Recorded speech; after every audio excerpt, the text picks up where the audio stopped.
think a lot of people aren't aware of just how striking an effect these certain behaviors that you want to avoid can have in diminishing your fertility for both males and females. So let's talk about those. So the first one is smoking. And when we talk about smoking here, we're talking about smoking nicotine, and we're talking about smoking cannabis. And indeed, there are strong data, and I will put a reference to one of the better, larger analyses of these data. There are strong data showing that cannabis reduces fertility.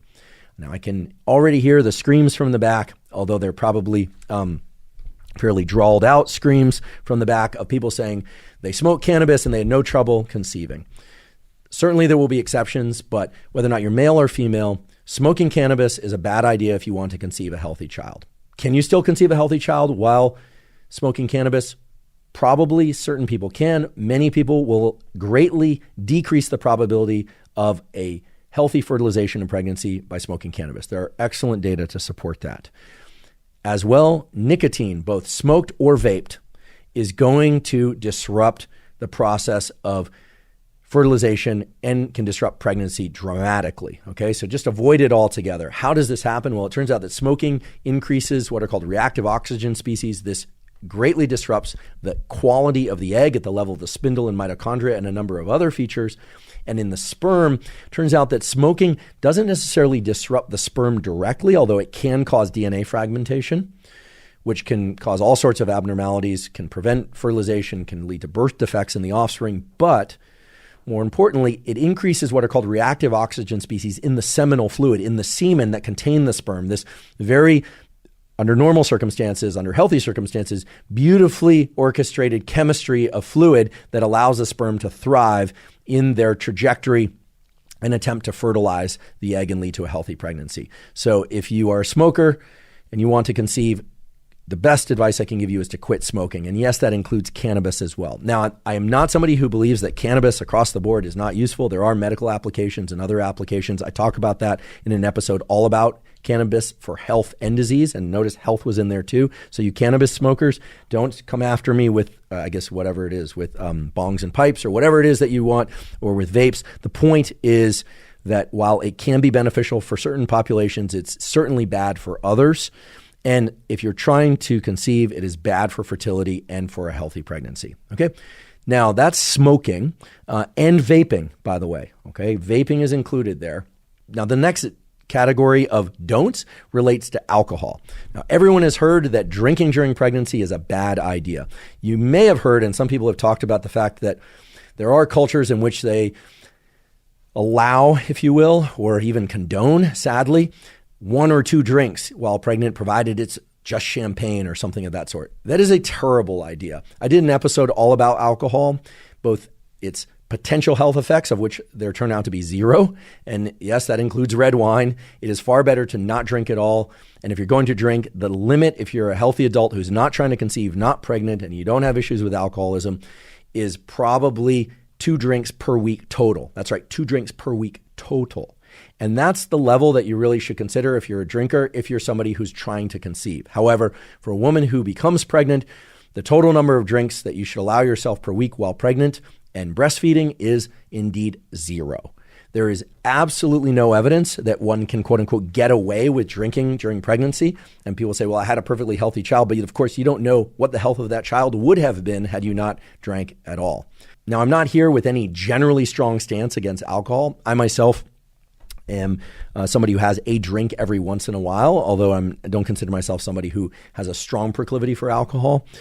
And of course, at this moment, I'm not trying to conceive children, and I'm certainly not pregnant. So that's safe for me. But frankly, I haven't had a drink in a very long time. And so I don't miss it. And that's me. But I do realize that a lot of people enjoy alcohol. And so it's that 2 drinks per week limit that really sets the upper limit and threshold beyond which you start running into issues with cellular mutation. You start running into issues of oxidative stress, greatly increase cancer risk, in particular breast cancer risk. All of that's covered in the alcohol episode that we did. You can find it at hubermanlab.com and timestamped if you want to navigate to specific topics and so forth, find out all about the data supporting the statements that I'm making, so on and so forth. Now, if you're somebody who's seeking to conceive, or you fall into this category that some couples describe themselves as, we're not trying, but we're not trying, meaning they're not using birth control, they're kind of letting chance run its course.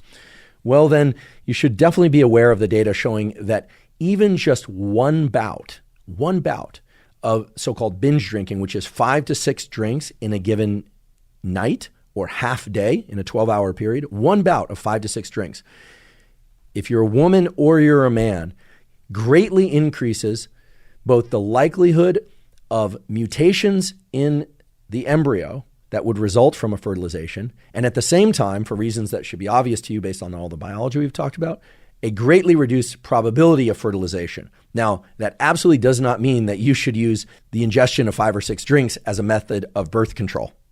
That is not what I'm saying here. What I'm saying is that if you go out on a given night and you have 5 or 6 drinks and you happen to become pregnant, the probability that that pregnancy will be disrupted in some way is greatly increased. What the exact consequences are, no one can tell you.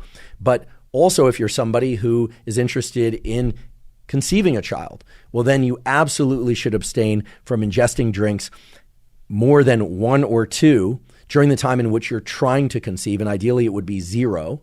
And you certainly would want to avoid drinking multiple drinks per night.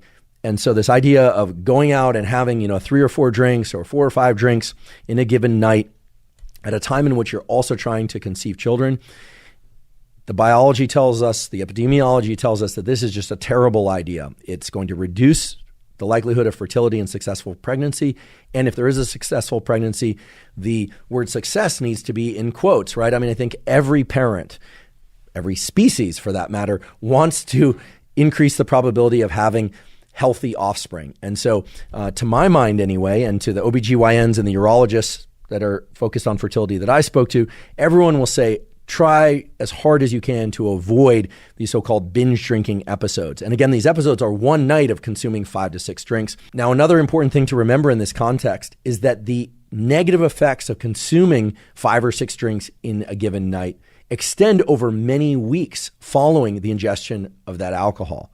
If you're a male, what that means is that's going to impact the quality of your sperm and greatly decrease the likelihood of successful fertilization and or healthy pregnancy over the period of that entire spermatogenesis window, which is, as we talked about before, 60 to 90 days, right? 60 to generate the sperm, and then in some additional time for the sperm to be transported to the point where they could be ejaculated. If you're a woman and you have 5 or 6 drinks on a given night, well, then you are going to disrupt the quality not of just the egg that eventually ovulates, but indeed the entire pool of follicles that leaves the ovarian vault and reserve, and from which the one egg will be selected. In other words, you are reducing the quality of all of the eggs that you happen to deploy that month.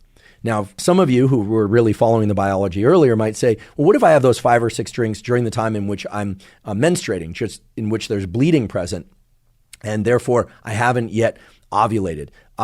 But if you remember the biology we talked about earlier, specifically, there is a subset of follicles and eggs that leave that ovarian reserve quite a bit before that one egg is selected for and ovulates. And of course, there are all the different hormonal cascades in the general milieu of the ovary, which are important and are being regulated by different hormones. And yes, indeed, the regulation of those hormones is strongly impacted by alcohol through a number of different pathways, through the regulation of the neurotransmitter GABA up in the brain. Right? It's actually a lot of GABA and GABA receptors in the hypothalamus, the very region from which gonadotropin releasing hormone, our old friend from a couple hours ago in this discussion, you're going to disrupt GnRH secretion. You can disrupt pituitary function with alcohol.